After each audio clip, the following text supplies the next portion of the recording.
T-Dog, J-Boy, and me, I'm Lugs. Our pride and joy is pumping our mugs. Be careful, kids, it could get rough. We're flipping our lids on sports and other stuff.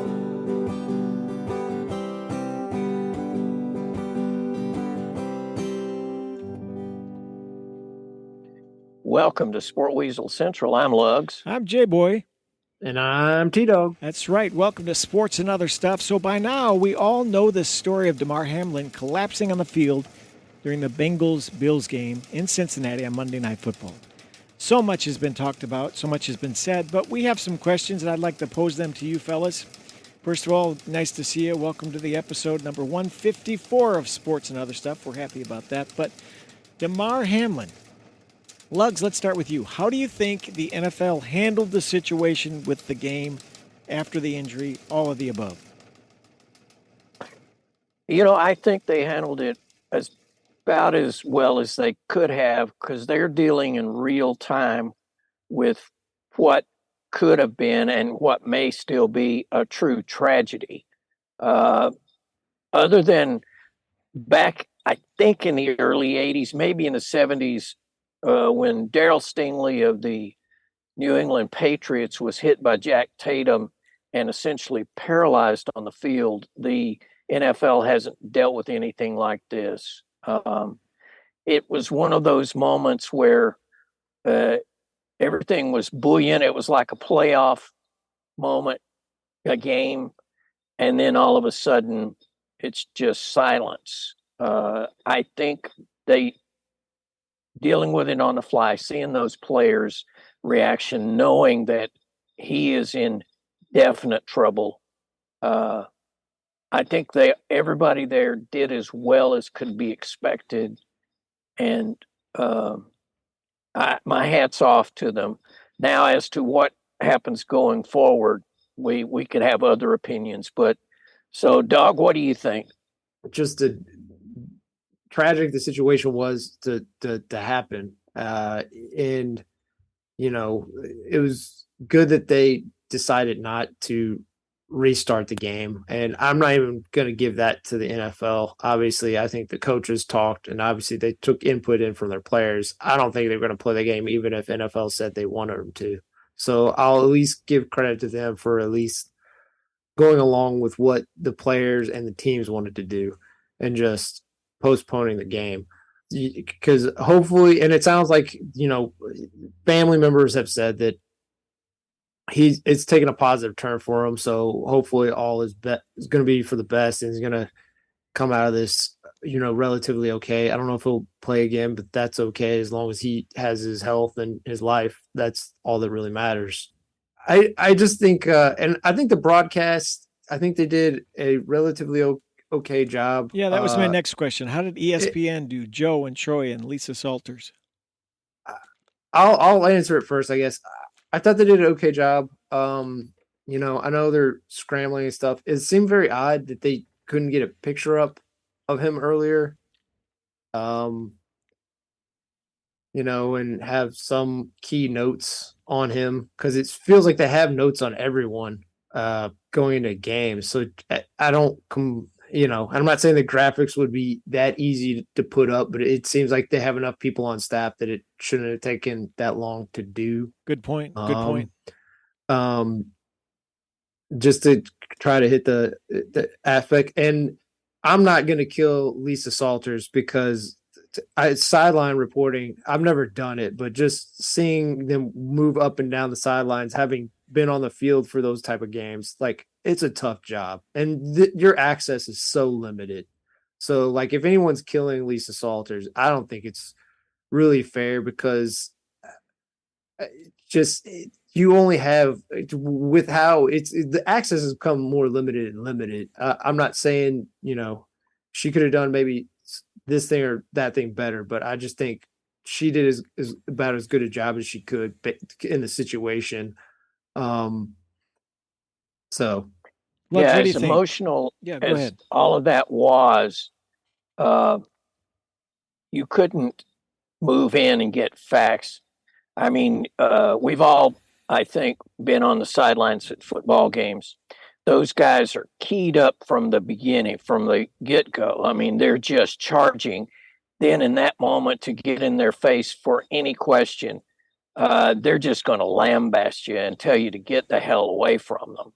Uh, I, again, I hate to be, I don't want to come off as the apologist for ESPN or the NFL, but I think when you look at something as potentially as disastrous as that could have been, uh, they reacted fairly well for a truly unique event in NFL history. To watch a young man, if you're one of his teammates or one of the Bengals, to watch a young man and know that his heart is not beating. But I got to say, if it had to happen, he had the best possible, because they had defibrillators on the sideline. Within 18 seconds, they were getting his heart to at least sort of function. Then they hit him with a defibrillator, and they had to hit him with it.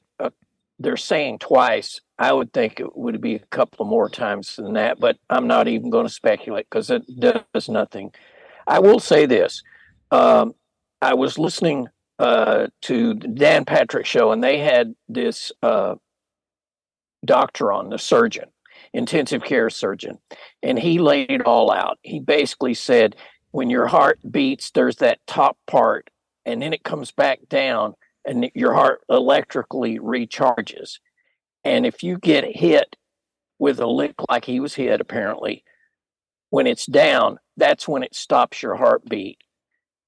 So it's a fluke accident all the way around. And basically, this surgeon just said they're doing what they have to do. They're cooling his body down. They're basically, he's in an induced coma, and they won't really know anything for 72 hours. But like you were saying, Dog, his oxygen went from 100% down to 50%, and they had turned him over, which is a good sign. So you've got some positives, and I hope that the young man doesn't have any sort of brain damage or neurological damage. It's just a wait and see. At least he was in the best shape of his life, had no apparent problems inherent with his heart. So it was just this fluke accident that caught everybody flat-footed. I couldn't agree more. I want to say, our thoughts and prayers are obviously with the family and with Damar and his recovery, and 100%. I think the three of us have all produced TV, been part of TV. We've been on the sidelines. We've done games. And your TV hat goes on and say, how would you produce that game? What would you do? And your head is spinning as I'm watching that thing. And I thought, like you say, you don't want to shed great light on anybody or diminish anyone else because they just did their jobs. But Lisa Salter, I thought, was just a breath of fresh air. She was articulate. Her tone was proper. Her vocabulary was right. She wasn't fetching for words. And I think the thing I walked away from that game with Joe Buck and Troy Aikman and her, they were just fans like you and me who would be there, and they're trying to do their best, just looking at this thing and saying, this is what happened. This is what I know. This is all I know. And these are the feelings I have. And one more thing. I have an eyewitness account. Larry, a friend of yours and mine, Joe Bowman, was at the game. And I called up Joe. I said, what was it like? He was at the game with his son, his grandkids. And he said, it was so quiet. It was surreal. It was crazy. And he says, the good news was my grandkids were down in the pro shop looking for gear, and they didn't witness what happened. But he also said that you couldn't see Damar because the players had created that circle around him, which was probably, I thought, a tremendous thing and a great show and sign of respect to him and the process and the first responders. So, I mean, by and large, it went as well as it could be for something that's unscripted. There's no plan for this. You don't have a book where you can pull it out of the TV truck and say, let's go with option B. No, they're making it up as they go, and you got to give them that. Yeah, I thought going back and getting Booger McFarland and Ryan Clark on was a good move, and they gave it the right tone. They assessed it, Booger especially to me, Yeah. just saying this was a man who is living his dream, and it is a dangerous contact sport. We see it every week. And so he was basically just saying, we all choose to be there. And Ryan Clark, had his own issues where he had to have, I think, his spleen taken out or some sort of issue during our post game. So he understands an injury, but obviously his injury wasn't as severe as Damar's. So Yeah, one more all thought. in all, I thought everybody did pretty well considering. Yeah, I got one more thought, and T-Dog, I'll let you finish that part up. But when those two coaches got together, and I think you're right, T-Dog, they called the game right there and said, you know what, we're done. And I even saw McDermott kind of thumb his thumb in the air. And my favorite part of that whole thing was McDermott covered his mouth like you see baseball pitchers do when they're on the mound, so you couldn't read his lips, which I thought, because he knew the close-up would be there from the cameras. ESPN's got 20 cameras in the building. They're going to zoom in on his face. He covered his mouth, so it was a private conversation he could have in a public space about what we're going to do, and these are my feelings. And I thought that was very smart on his part and also good for us to not have to know every last detail about what was going on. So, T-Dog, final word on this. I guess my last word is, and I understand maybe showing it after, even though still it could be hard. I think once they knew the severity, I actually also applaud the broadcast for not keep replaying the play over and over again, or at least reducing it, just because it's not necessary. You just want to live in the moment with the people reacting to, people that know him, people that love him, like that's the more important thing to focus on, not the car crash aspect to it. So Perfect. Okay, fellas, big question. Last question on this topic. What should they do about that game? When should they play it? Where and when? Your thoughts on that? And should they continue or not? Well, I think they should just make it a tie and let it go at that. I don't. I can't see those players even 2 weeks later being in that particular moment.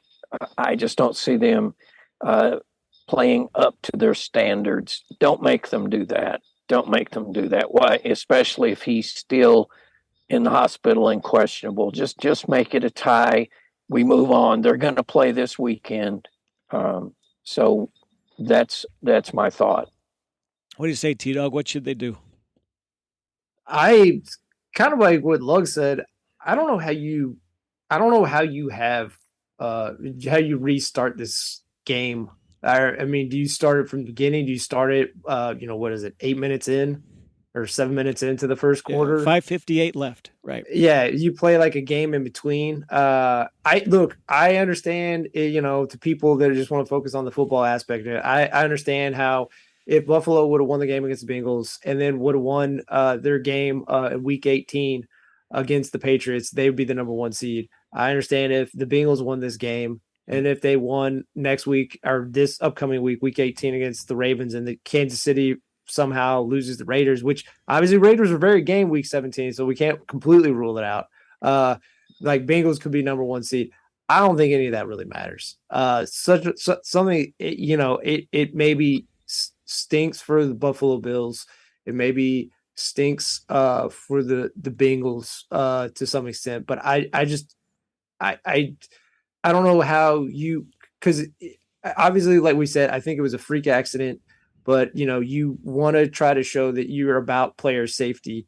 I don't know how you say, all right, we're going to play Week 18 and then we're going to try to shoehorn in an extra game for these two teams that are both high seeds in the playoffs, so that they're at a disadvantage either way. Either they're disadvantage affecting their seeding, or they're maybe not 100% going into their actual playoff games. This quote unquote, extra game for them, or game played a week after everyone else. So.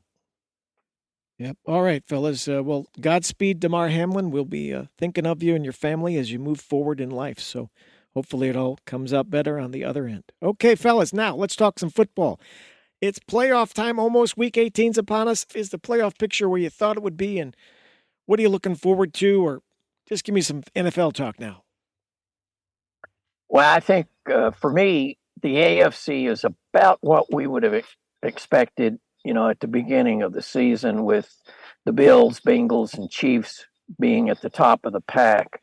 I'm surprised, like the Jaguars being there, and I'm a little surprised that the Chargers being there. But that's sort of my take. The Ravens and Dolphins, I guess the Ravens to me are a little bit more deserving, but the Dolphins have their moments, and they've had their issues with Tua and his concussion protocols this week. I'm not surprised with where we are, but I will say this. I have to eat a little crow in that I predicted that Denver would be in the playoffs, and obviously very, very wrong on that one. Yeah, they're not showing up on my spreadsheet here. I don't know why, but they're definitely not there. T-Dog, what are your thoughts on where things are at the moment? Actually the one I'll eat crow on, even though I think the record's around where I think it was going to be, but it'll be better than that is, I got to pay respect to Mike Tomlin. I kind of think if you look at the teams vying for the 7 seed, if you really look at it, I think the Steelers are the ones that are in prime position because the Patriots can get in, but they have to play Buffalo, and Buffalo obviously is motivated in terms of seeding. So they're probably not, and obviously Buffalo, these last 3 times they've played New England, they've destroyed them. Jets versus Dolphins. Now, obviously the Dolphins can beat the Jets team because I don't know what the Jets are right now. Does anybody?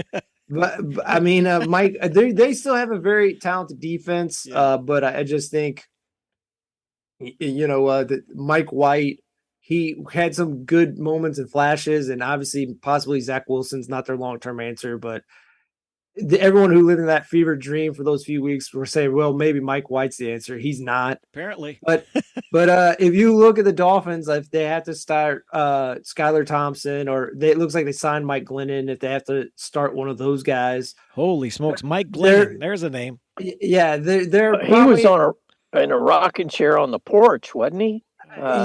Yes. So I mean, I don't think the Dolphins will win that Jets game, even though, like I said, it could. I mean, it's an ugly game, so anyone can win an ugly game like that.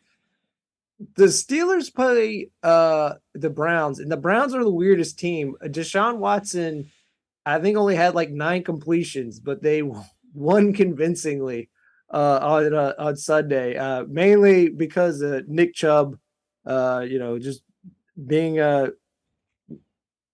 what he is. I mean, he has over 1,400 yards, 12 rushing touchdowns. And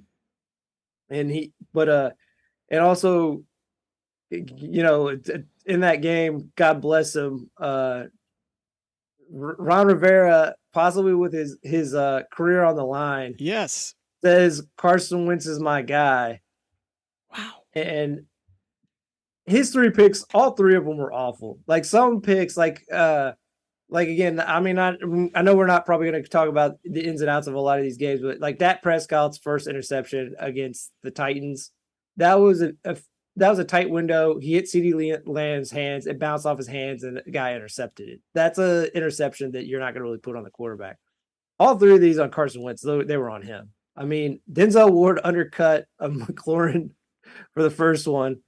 And then second and third were both, he threw into double coverage, and Grant Dilpit picked off both of them. I mean, how do you come to the conclusion? Look, I know Tyler Heineke's not great, but Taylor Heineke, for the most part, I think he has at least 20 passes per game before he possibly turns the ball over, where Carson Wentz, it's like 5. So it's like, where was the logic in going to Carson Wentz? I don't know. And didn't Heineke just win about 4 or 5 games for you? Am I right about that? Yeah, he's the guy that got you in position to even be in the playoffs, possibly. Gosh. And you saw the end of Carson Wentz's starting career. He may be a backup somewhere, but he's done. Uh, I mean, that's a massive, massive flame out right there. Yeah, because again, I know the records haven't been good. I still think their offensive coordinator Scott Turner, Norv Turner's son, I think he's a pretty good offensive coordinator. So I'm not gonna. Maybe I'm wrong and not blaming the coordinator, but I think he's a good coordinator. And you look at the wide receivers: Jahan Dotson, Terry McLaurin, and Curtis Samuels. I mean, they have like three very talented wide receivers. I mean, it's on just how bad these quarterbacks have been. They can't get a quarterback. All right, over in the NFC, the big highlight now is the Packers-Lions game has been flexed to Sunday Night Football. First of all, there's that, but how do you feel about where the NFC is finished up or will finish up? Are you confident it's what you thought it would be? Other than the Vikings, I'm not I hate to bring up the ugly Kirk Cousins thing again, but that was a bad game there, wasn't it? Ooh, that's still. Oh, gosh. He showed himself to be the bridesmaid again, and I think the Pack is going to back into the playoffs. It's amazing to me. I think they're going to do it. San Francisco. Well, both the Eagles and San Francisco didn't look great, especially this weekend's. The 49ers, I mean, they are lucky to walk away with a win on that deal. I was totally shocked by Jarrett Stidham. Yeah. And I'm kind of appalled at what they've done to Derek Carr. But the silver lining for Carr is that essentially February 15th, he becomes a free agent. Now they can cut him, but he still chooses where he's going to go because of his contract. So I think you're going to see Derek Carr probably at the Jets next year. He's smart enough to handle the press. That's what I think did in Zach Wilson. He was just too immature to handle New York's just mean, vicious press. So, but anyway, I think even as lowly as the Buccaneers are, I would favor them over the Vikings. I have no faith in the Vikings at all. And Philadelphia without Hurts this time around, I was more of a Minshew fan, and I still am just because he's so wacky. But he showed himself, he is a second banana. Hurts needs to get back, and hopefully he will for them, and they'll be ready. T-Dog, Packers win, and you're in, Aaron Rodgers. What do you think of that? Well, first off, I want to talk about that game, and then I'll talk about the playoffs a little bit. I'll just want to say the Packers. I mean, I love that Aaron Rodgers is so cocky. And look, I'm not taking away from what he's done for his career, and I still think parts of the game he was cocky after that game. He really didn't do anything in that game. That was a game won by defense and special teams. True. I mean, their first touchdown was Keshawn Nixon returning a 105-yard, kick return, and then a 75-yard pick six by Darnell Savage. That was the first two. And then the third one was set up by an interception, I believe. By Adrian Amos's pick. And in total, 28 of the 41 points were set up by Vikings turnovers. So, doesn't that play into my Kirk Cousins narrative? Well, definitely this game he played poorly. I'm not gonna. I know I'm the guy in between you all. I'm always trying to separate you. Yes, sir. Yeah. I know J Boy is. I'm not gonna say a fan, but is definitely. She sees him in a very bright light. Admirer, okay. Admirer. And Luggs wants to throw him in the trash. I don't think he is somewhere in the middle. He definitely played poorly in this game. I'm not gonna. But like I've said before, I think their real undoing is their defense. Yeah. Even though they didn't really have a bad game, I would say, because they like most of the points are set up by turnovers. Just I will just say this: the Vikings are 12-4 team. And they have a negative 19 point differential. Which is unheard of. Right. Just Right. that's why I know last week Lugs and I kept on hitting on it. I don't even really put that completely on Kirk Cousins. Like I said, I look at it more as their defense. I think they have some very good pieces on their D line, but outside of that, it's a real problem. And currently, how they're seeded, they did beat this team actually not too long ago. They will be facing the Giants because they are the 3rd seed and they'll be taking on the 6th seed. Right. So they, they should,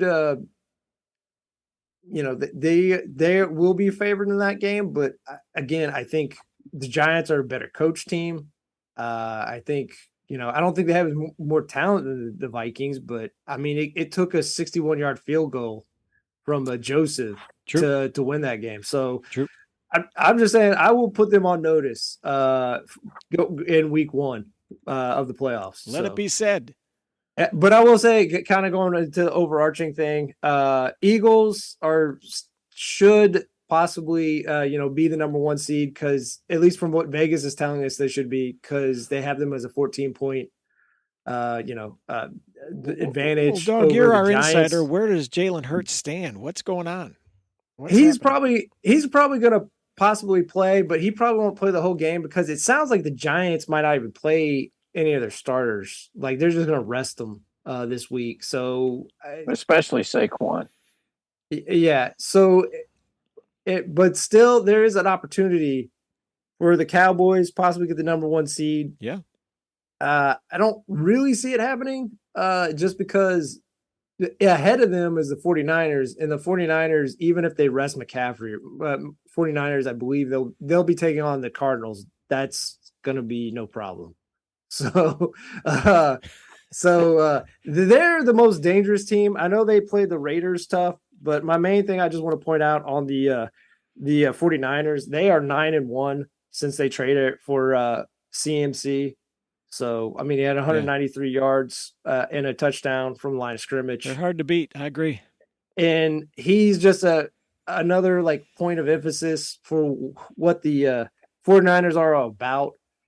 He's a running back who can play wide receiver. Brandon Ayuk is a great wide receiver who's actually a good blocker. Same for Kittle. He's a great blocker who can, also is a dynamic threat. And Juszczyk, their fullback, is actually a fairly exceptional receiver for a fullback. So that's just. And Debo, it's about time for him to break out. It really is. Well, that's the thing. Debo was practicing last week. He probably is going to play this week, but he will be healthy for the playoffs. So that's just another weapon to this. And then Bosa, again, even though he didn't have a sack in the game, if you go back and look at the interception that led to the game-winning field goal, he drove the offensive lineman into Stidham.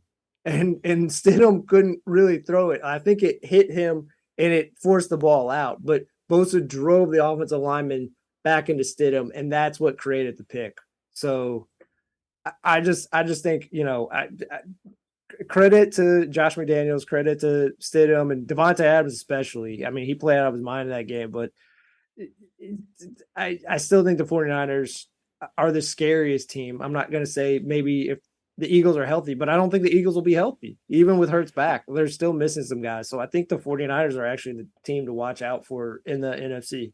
Completely agree. I think the problem with the Eagles they were healthy all year, and now they're banged up, especially that offensive line.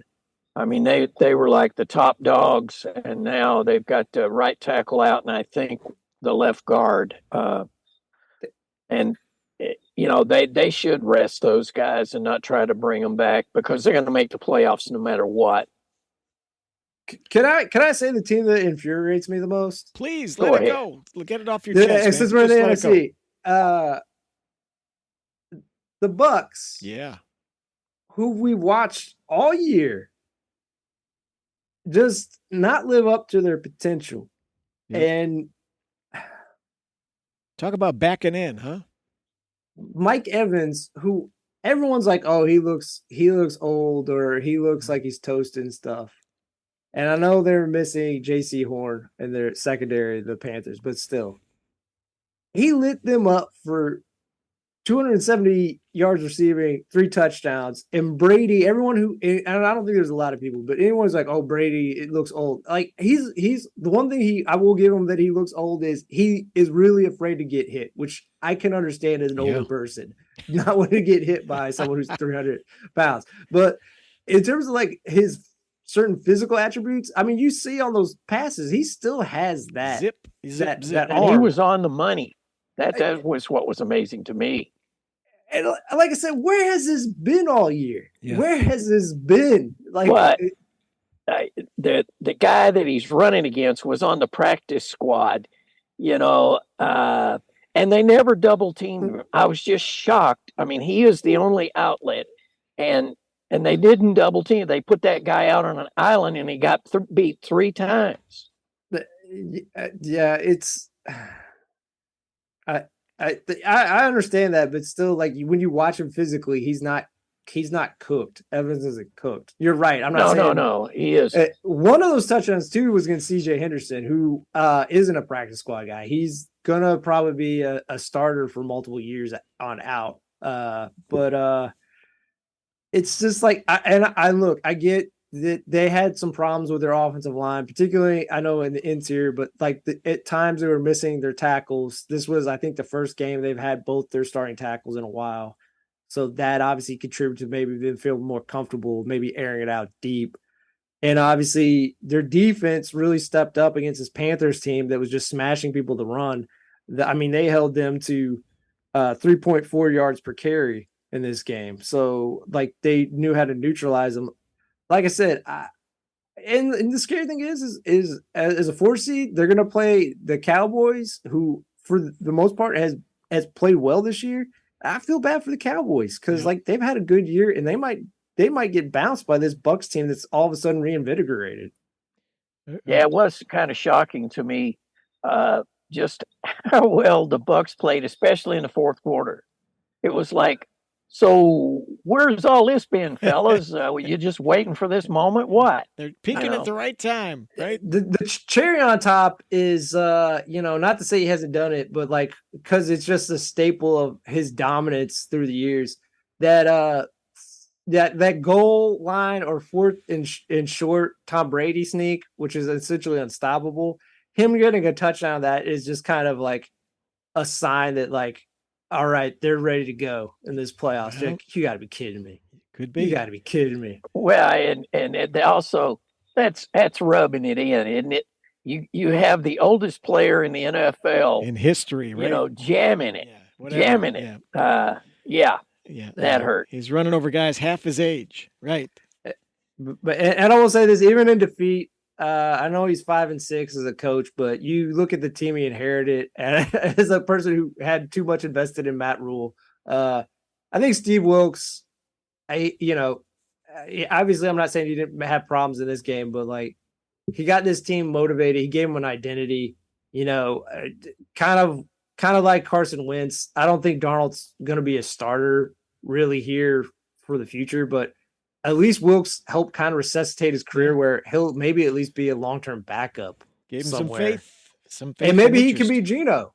Maybe he can wait as a backup for a few years and maybe he comes in as a starter and becomes something. I don't know. But I just want to give a shout out to Wilkes, because I think he did a good job in a situation where Rule just crapped the bed. That's the only way to say it. And we'll see how that shapes out. I do want to say this on the Sunday night game, Lions-Packers. Here's a thought. I don't think Dan Campbell will lose that game. This is, if you look at it, this is Detroit's Super Bowl, right? They keep these guys, their arch rival, for 50-plus years. They haven't had anything to shout about in Detroit for a long time. If they can beat the Packers in Lambeau, it's their Super Bowl. And that point in the night, because the other game that affects them has already been played, they may have nothing to play for, absolutely nothing. But I think they prove something and make a statement going into 2023. I would agree with that. I think Dan Campbell will be a mad on the sideline. Can you imagine practice this week with him? I'm sure that he's practically out there just beating people up, because they're all gonna know that this game matters for the Detroit Lions. Yep. I think Jay will hit on the main thing that I think at the very least, that first half, that Detroit team is going to be incredibly inspired because NBC makes his move. Yep, they did to put Green Bay and Lions. They'll say both, no. It's but all they Green did Bay. They did it for Green Bay. For Aaron Rodgers. They did it for Let's Green. admit it. They did it for Green Bay. They did it for Aaron Rodgers. They did it for Green Bay because Jay Boy hit on the main thing. If the Seahawks win earlier, and they should beat the Rams. Yeah, the Rams have should. been kind of feisty. Yep. So I'm not going to give it to them, but obviously Seahawks throughout the whole year has played better. The Seahawks should win that game. Lions are out. Yep. No other way. So you put this game at the 8:00 because if the Pack wins, they're in. Right. It's not whoever wins this game is in. So that's an extra bit of spice that don't tell me those guys for Detroit aren't going to be a little extra nasty, aren't going to be a little like, let's shove it in their face, the Packers, and NBC's face, and NFL's face for doing this to us, doing us dirty. So, I think that they're gunning for Rodgers. He's not going to own them and pull that nonsense. They will take a few penalties just to put a lick on him. I truly believe. A few personal fouls. Going back to Seahawks, yep. I don't think they're going to win that game. I just don't. Rams beat the Seahawks. That's what you're saying. Yeah, I can't believe this. Mark this on the tape, boys. Tape is marked. Go.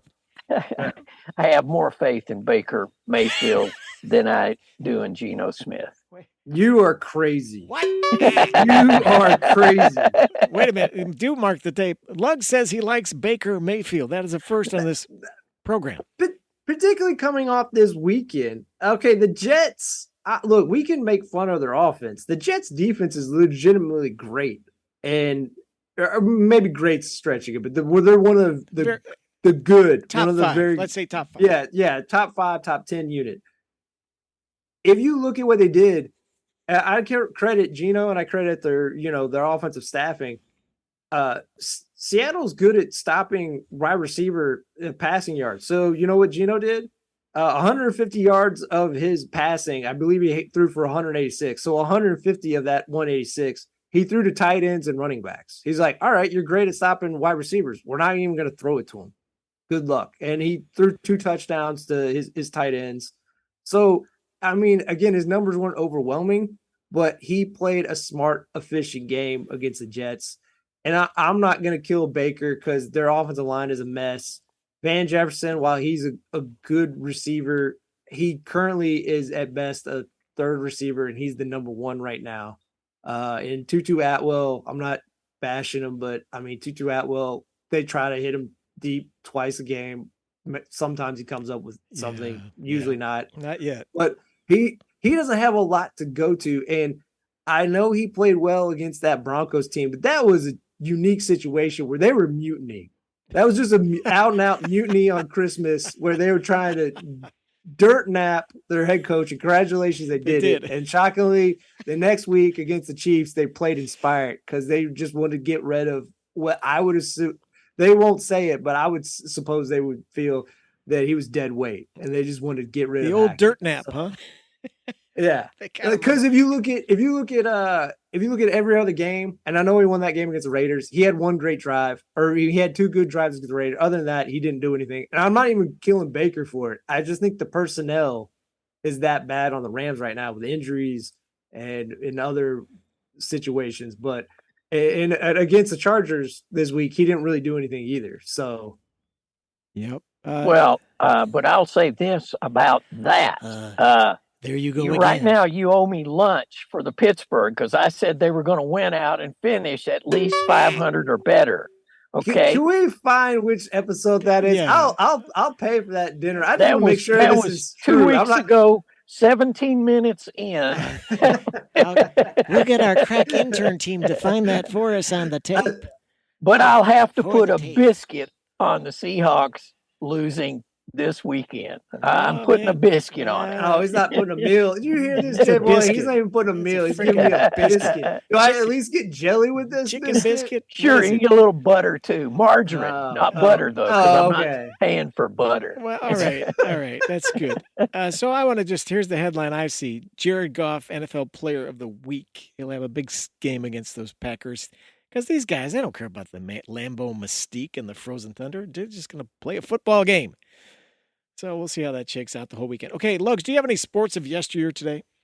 Yes, we do. Oh, right, yeah. Hang on, we got a big open. It's massive production here. Here he comes. He's running around the track. He's turning the third, heading for home or whatever the heck they say. It's Lugs with sports of yesteryear. Come on in, Lugs. Give it to us now.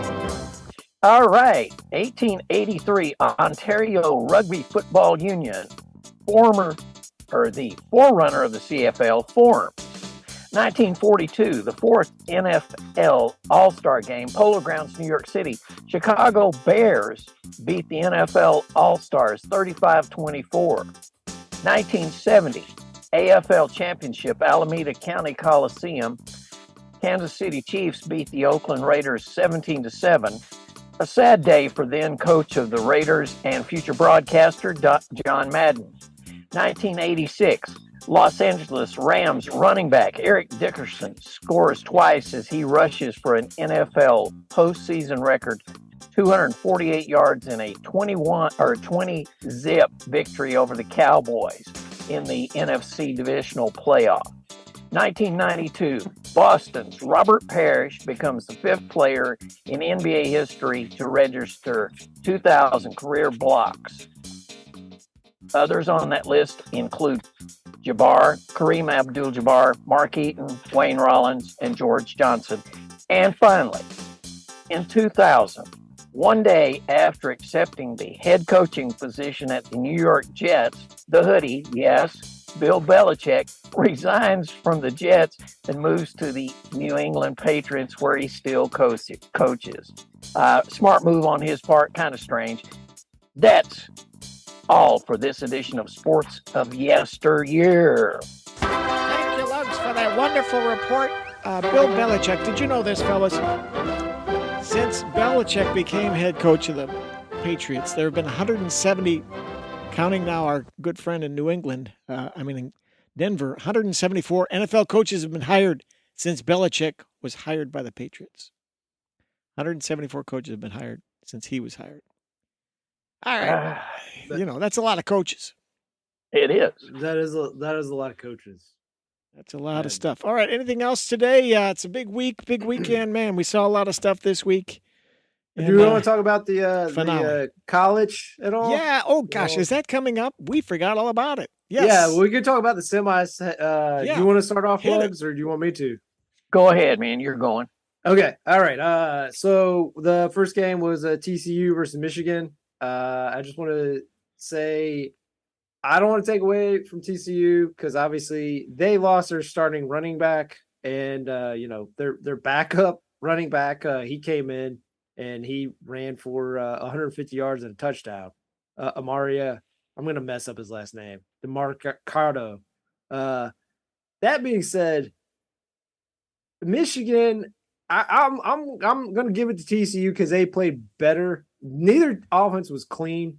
Max Duggan and JJ McCarthy had moments, but overall they were kind of sloppy at times. But Michigan in particular, because they had 2 pick sixes and that one deep throw that looked like it was a touchdown, and then they reviewed it and said he was down to the 1, and then they fumble the ball and lose the ball.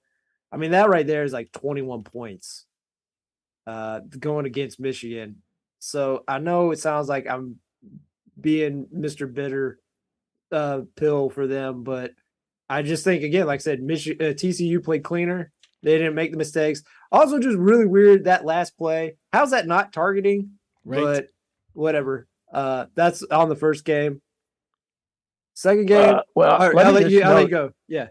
On that game in particular, I blame that one on that loss on the Michigan coaches. You you played smash mouth football all season, and then you want to go like that one Philadelphia special that they tried It to was run. first drive. It was on the first drive. Crazy. Not good. Not good. It was just like, what are you doing? Just run over these guys. You got the people. So that's my only comment about that. I think that one was that's on Harbaugh and the coaching staff. Personally, I think Too much razzle dazzle, not enough just smash mouth. Yeah, and before I go to the next game, I'm just going to give 2 shout outs to Dylan Horton for TCU. He had 4 sacks in the game. I mean, you want to talk about stepping up in a big spot. Wow.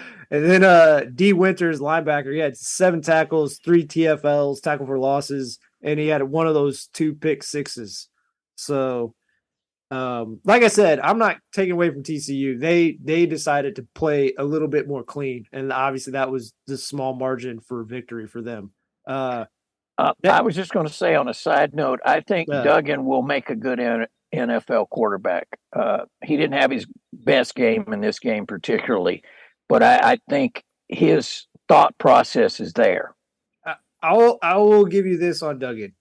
I'm not saying he can't be a starter. He will definitely be a long-term backup because, like you said, he definitely has a feel for the game to some extent, and he has enough mobility in where this game is headed that he won't be completely obsolete entering into the next level. So, speaking of a guy that is definitely not obsolete, even in defeat, the star of the game in Georgia-Ohio State was C.J. Stroud.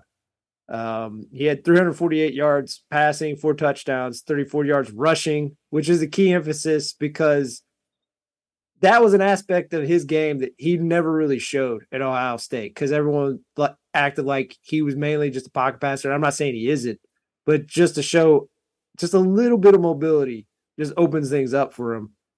And the key point in that game, honestly, was when Marvin Harrison Jr. Got detonated, and then they didn't call it targeting. I don't know how that's not targeting. He had 106 yards and 2 touchdowns, and for the most part, during that period, Ohio State was having their way with Georgia's great defense. And after that, no other receiver, for the most part, stepped up for Ohio State, and that's where Georgia slowly clawed their way back and took the lead and won the game. And I know I've been critical of Stetson Bennett. I know it's been a while since we kind of talked about college. I know I've been critical of Stetson Bennett.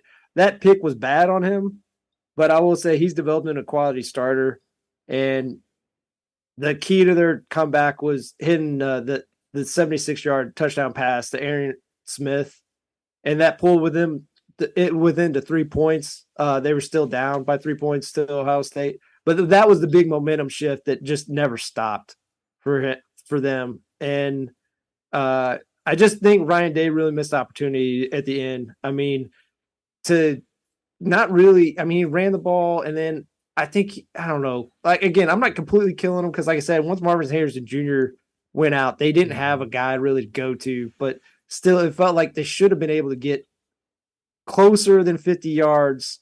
You know, they had 28 seconds left. I believe they still had their timeouts, and obviously it's college, so if you get a first down, you know, the clock stops until they get the chains moved. Right. So they could have got it closer to that guy. I'm not going to kill the kicker.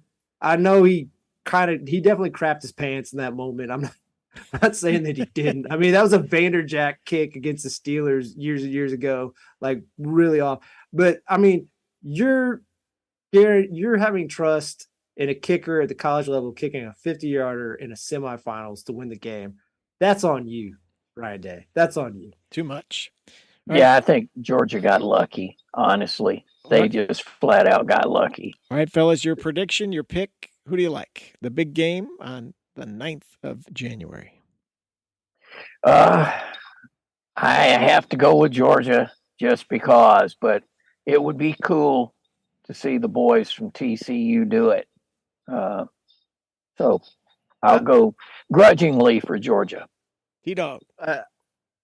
I also will go grudgingly for Georgia, and I know some people might say I'm an SEC hater. That's not true. I rooted for Georgia to beat Alabama. And I actually did want, even if they didn't play Alabama, I wanted Georgia to win because, you know, you could say what you want. Kirby Smart has taken the template of Nick Saban, and it just it at least adds another dominant team, and it maybe spreads the talent out, so it maybe gives other teams more opportunities to win than it just being centralized with Alabama. So I just want to give, but I would like TCU to win because as much as most people badmouth, and I'm not going to say YouTube, but as much as I kind of been badmouth the Big 12 at points, Right? in the time I think we all have. We all have. I just want to say I would like for TCU to win it because and I feel bad for Gary Patterson to some extent for him to help. He kind of rebuilt TCU up to the credibility they're at, and then Sonny Dykes takes over this year, and now they're in the championship game. Whoops! It has to be a little infuriating. But to be fair, he positioned him, and he still is a part of this if they somehow pull this off. But Vegas has them. I think when it opened, they were a 13-point favorite, Georgia, and I think within like an hour, it stretched to 14.5. So I just think kind of like what Lug said, they maybe got lucky against Ohio State. I think they're going to be refocused for this game. And I think Georgia probably in the first quarter is going to do some knockout shots and just try to end this early. So I'm going TCU in a nail biter, fellas. I hope so. I think it sounds like Lug feels the same way too. I hope so. Yeah. Oh yeah. All right. Well, we've done a lot here tonight. It's been a good episode of Sports and Other Stuff. We have a sponsor in this program, Burt Wyman Motors, your TV car man. We know, say no, buy here, pay here. You buy a car there, you get a check. You get a check from the guy we know there. He's there right now. My man Fish. Yep, he's there. And old Fish, he loves apples and odd scientific facts. This week he's combining both since this is the birth week of Sir Isaac Newton, the man who proved sometimes an idea will literally knock you on the head or not. He's the English scientist who is believed to have formed his laws of motion while observing an apple falling. Fish wasn't paying attention to much in science class except Edna and Silver, so he's offering baskets of apples for everyone's knowledge of the fruit world's most ubiquitous specimens. From Macintoshes to Galas, come on down, 1 p.m. this Saturday. Display your knowledge of apples, and maybe a scientific idea will hit you on the head. That's come on down. Thanks, Lugs. We are the Sport Weasels, podcast home of millions throughout mid-America. We'll see you next time. Thanks for listening. Bye-bye.